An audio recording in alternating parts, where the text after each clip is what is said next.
Hello everybody, coming out here with another video, this time from a small park near Medvedkova, so northern Moscow. We finally actually have some weather that's feeling a little bit more like the season. It's been like ridiculously warm lately, so all the snow melted. It's been in like the 40s Fahrenheit, which is kind of ridiculous. So fun times. Anyway, I want to quickly talk about something that sort of came to my mind. That's like, I've had different people I've known who are kind of come from the Protestant background looking at going into Orthodoxy. I also know a lot of Orthodox people as well, so I kind of have people I know on all the different sides of this discussion here. But one thing that kind of keeps coming to mind is with some people I see who are Protestant looking at Orthodoxy, I kind of feel like there's a bit of a pitfall there. Sometimes when some of the people go looking into Orthodoxy, they don't, from the Protestant side, they don't really get a clear explanation of some base, like, worldview differences. So, from the Protestant perspective, everything has become, I'll say has become, because I am not necessarily willing to fully admit that maybe the original Protestant Reformation was quite this way, but definitely in the modern Protestant world, everything is very individualistic. The emphasis so much is on this feeling of salvation being a very completely individual thing. It's not communal, it's not tied to the church or anything like that. Oh, funny thing about this park, they have this different little places with loudspeakers playing. This is kind of like classic, like 1940s sounding music. So if you hear that music in the background, that's what it is. So coming back to it, right or wrong, the worldview that a lot of Protestants are going to naturally have is going to be one of this sort of individual salvation.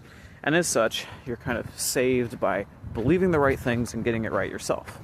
Well, in which case, the church just becomes a group of people you find whereby you all agree on the same thing.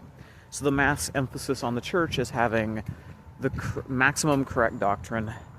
And you kind of reach a point to where if you're worried about your individual salvation and then the church you're in, you suddenly realize that you think they're wrong on this one point, that's then almost a danger to your salvation because you individually are out there finding the way, and so you jump ship. You're like, okay, shoot, the Reformed Baptists aren't doing it for me, let me go try out the Presbyterians. Okay, the Presbyterians aren't doing it for me, let me go find the whatever, CRC, whatever, you know.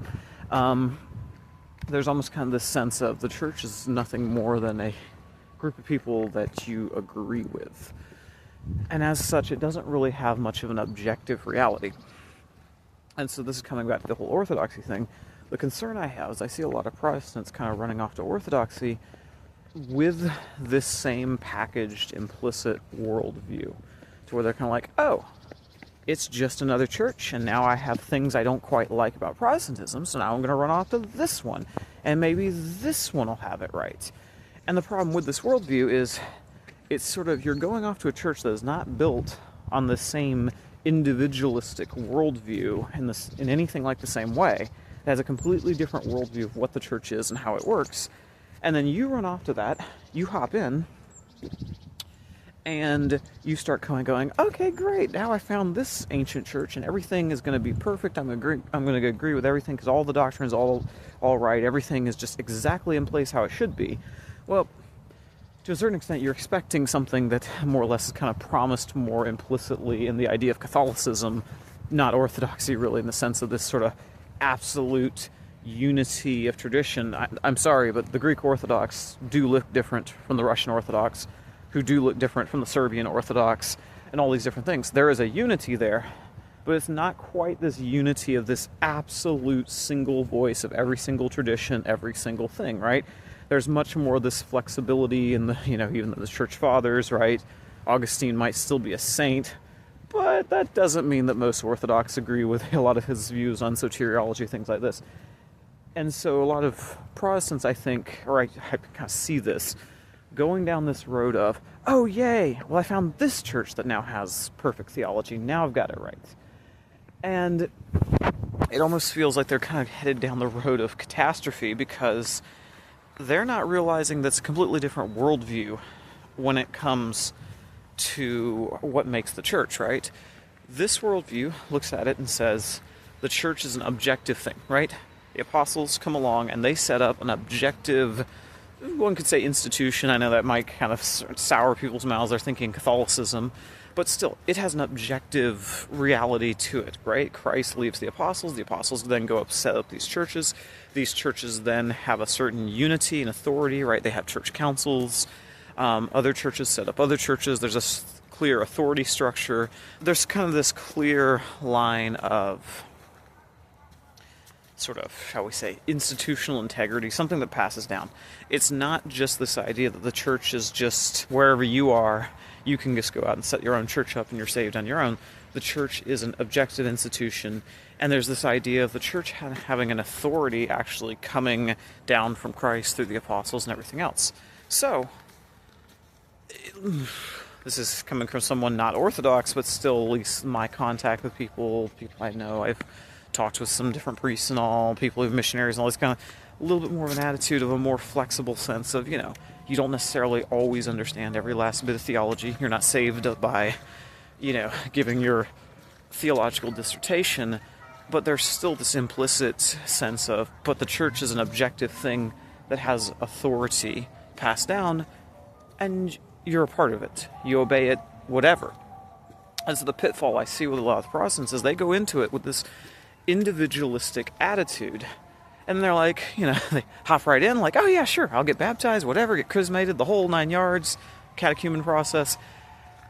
But they haven't got over that Protestant worldview of, the Protestant worldview that works something along the lines of, but all of this is incumbent upon me liking everything I meet, and then I'll jump ship if I don't like it. And there's kind of a point to which I guess my warning is, it would be better to have not gone off and become Orthodox than it would to jump into it, not taking it seriously, and get excommunicated or apostatized from it, right? It should be something that has a certain amount of gravity to it.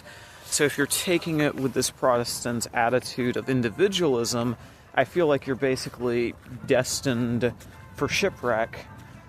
And if you do view it as a true church, whether you're a Protestant who has a open mind on that, or you're Orthodox or whatever, I would still say common sense would say better not to apostatize. Better to not go down that road and then apostatize. So if you're gonna do it, you need to do it with this commitment of, it's like you're getting married or something. It's like you're committing yourself to stay, regardless of whether or not there's things you don't necessarily 100% agree with, whether or not you come along and you go, well, I'm not entirely certain on the icons thing exactly or not. You need to still have the commitment of saying, but I'm going to stick it out because I've committed to this. Almost like, you marry someone and even if there's things you find out you don't necessarily like or whatever, you still commit to it, because that is the worldview here. It's not individually about you. The thinking here is still you're committing to being a part of it and staying with it. And that's where I would honestly say it's kind of like, this might be Protestant theorizing out loud, so if there's any ortho-bro type people that come across this, have some pity on me here.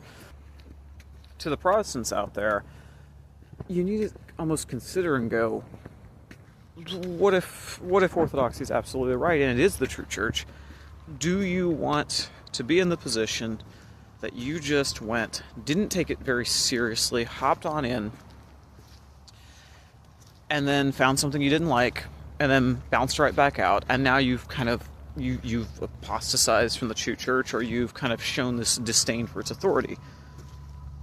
Right?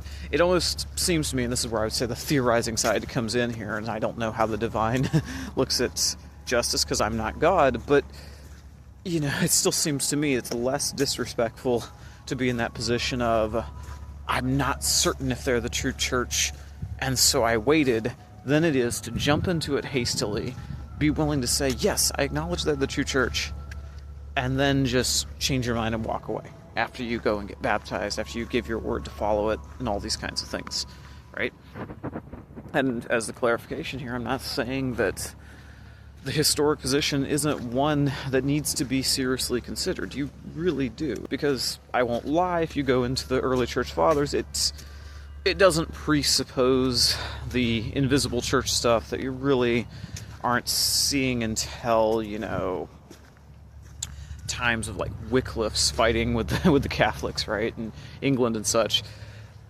If you're going to be a Protestant, and I'm right that Orthodoxy is going to be a major thing on there, every Protestant does need to actually be aware of that discussion and engage with it. I mean, for one, if it happens to be right, you might need to seriously consider where you're going to go as part of the church. And if it's wrong, you need to know why. But either way, that does not allow for just kind of having this sort of extreme individualistic bounce everywhere your attention takes you, and then kind of just take it so flippantly that you'll hop into this church, commit to it, where this is the worldview, this is the thinking of this commitment, and then you just leave. Like, I'm sorry, even if Protestantism's right, there still needs to be a certain gravitas when it comes to the church, right?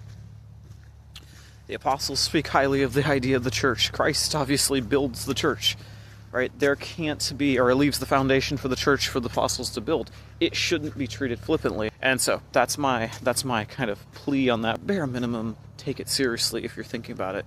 You don't want to just sit here and treat it like, I take the externals of the church, I like certain parts of their doctrine, but I actually deny the whole foundational view of what the church is. Just doesn't seem like the best idea. So anyway, all right, y'all have a good one. Bye.